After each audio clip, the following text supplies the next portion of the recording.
Assalamualaikum warahmatullahi wabarakatuh. Kami dari kelas 2 IB21 akan mendiskusikan tentang bagaimana cara mengglobalisasi koperasi.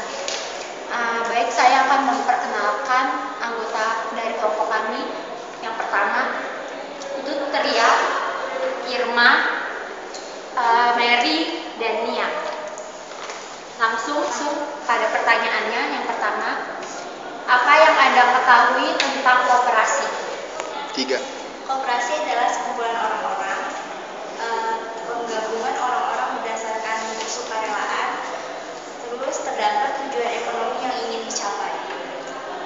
Koperasi berbentuk seniorasi dan dikendalikan secara demokratis. Dalam koperasi terdapat kontribusi yang adil terhadap modal yang dibutuhkan anggota koperasi menerima risiko dan manfaat secara seimbang. Jadi, koperasi sebagai suatu perkumpulan yang beranggotakan orang-orang atau badan hukum yang menjalankan usaha untuk mensejahterakan anggotanya. Lalu, apa yang menjadi tujuan koperasi Indonesia? Yuk. Tujuan utama koperasi yaitu memajukan anggota pada khususnya dan masyarakat pada umumnya, Serta membagi tata perekonomian nasional dalam rangka mewujudkan masyarakat yang maju, adil, dan makmur berdasarkan Pancasila dan UUD 1945. Dan memperbaiki nasib penghidupan ekonomi berdasarkan tolak-menolak. Lalu apa saja fungsi dan peran koperasi? Yang pertama, fungsi dan peran koperasi yaitu membangun dan mengembangkan potensi serta kemampuan ekonomi anggota, khususnya pada masyarakat umum. Dan yang kedua, turut serta secara aktif dalam upaya meningkatkan kualitas hidup kehidupan manusia dan masyarakat. Selain itu, koperasi juga diharapkan dapat memenuhi fungsinya sebagai wadah kerjasama ekonomi yang mampu meningkatkan kualitas kehidupan masyarakat dan manusia pada umumnya. Serta memperkokoh perekonomian rakyat sebagai dasar kekuatan dan ketahanan perekonomian nasional.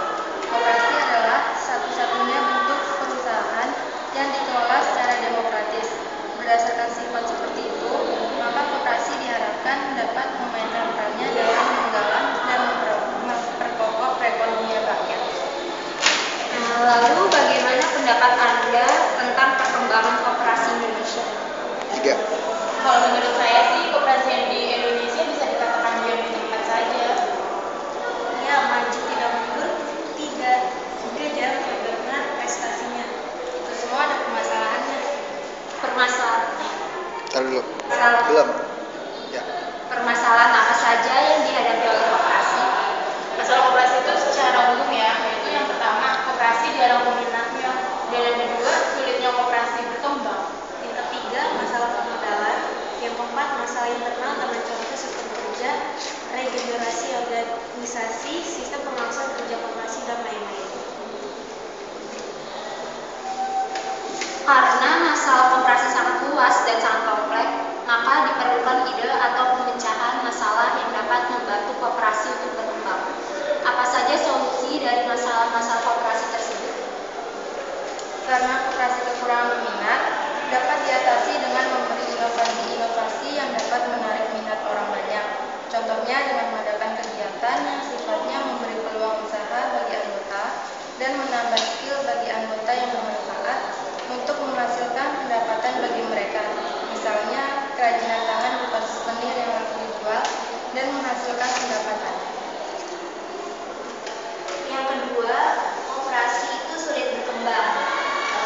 Solusi tepat untuk masalah ini dapat berupa memperbaiki sistem kerja para pengurus dan anggota, serta melakukan gerakan promosi koperasi di lingkungan sekitar untuk mendukung langkah-langkah yang direncanakan. Masalah pada pihak yang paling bersangkutan adalah pemerintah. Dengan pemberian modal, koperasi dapat memperluas usahanya sehingga dapat bertahan dan bisa berkembang. Selain itu, masyarakat merupakan pihak yang tak kalah pentingnya, di mana mereka yang memiliki dana lebih tepat, lebih dapat menyimpan uang mereka di koperasi yang nantinya dapat digunakan untuk modal koperasi.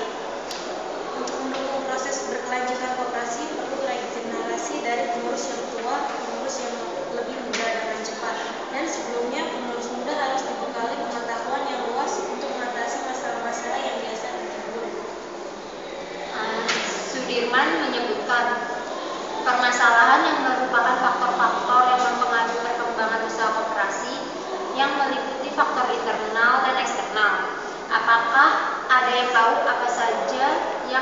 termasuk faktor internal dan eksternal yang dimaksudkan oleh sebuah.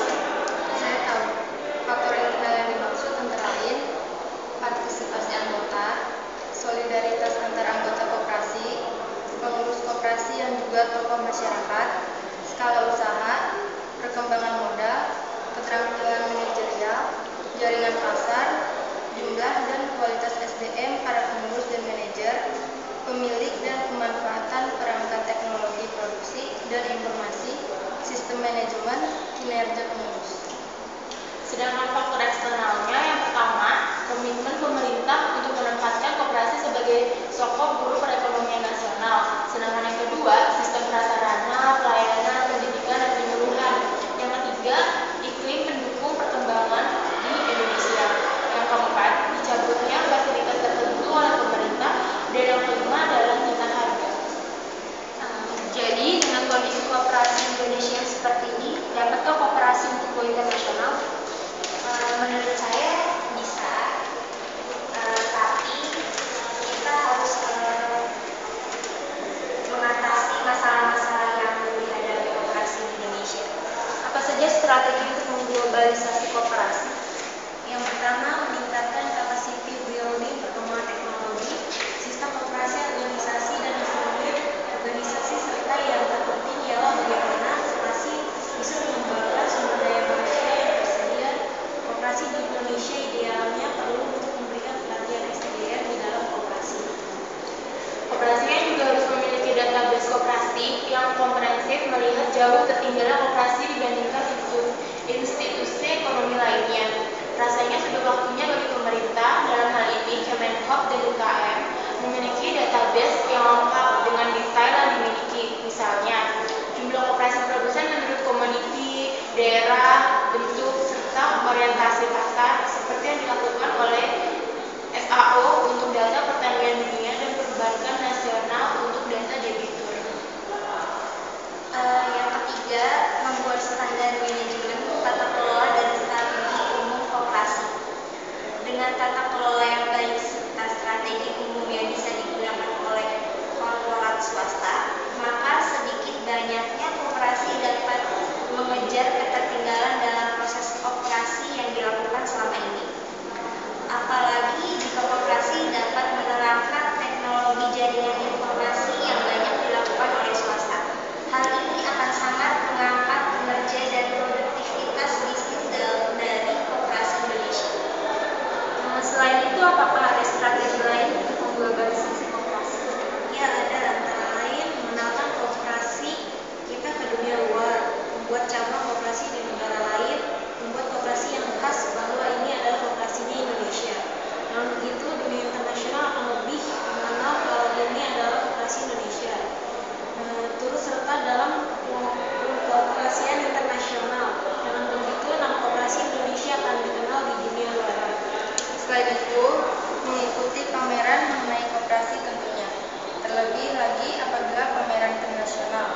Dengan mengikuti pameran tersebut, koperasi Indonesia akan mengetahui bagaimana koperasi di negara orang, baik mengenai sistemnya ataupun mengenai koperasinya itu sendiri. Turut serta dalam penyuluhan internasional. Dengan mengikuti semacam penyuluhan internasional, para anggota tentunya akan mendapatkan pelajaran dan ilmu yang lebih mendalam lagi tentang pengoperasian koperasi. Ikut dalam setiap kegiatan yang diadakan oleh koperasi internasional agar kita tidak tertinggal informasi mengenai koperasi internasional, baik itu dari segi beritanya maupun dari segi teknologinya.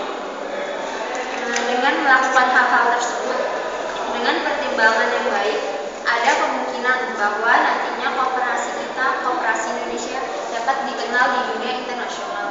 Bukan hanya dapat dikenal di dunia internasional, tapi akan sangat meningkatkan koperasi itu sendiri di negara kita sendiri, Indonesia. Apabila itu telah terwujud, maka hasil yang didapat adalah masyarakat yang akan lebih sejahtera. Sekian diskusi dari kelas kami. Assalamualaikum warahmatullahi wabarakatuh.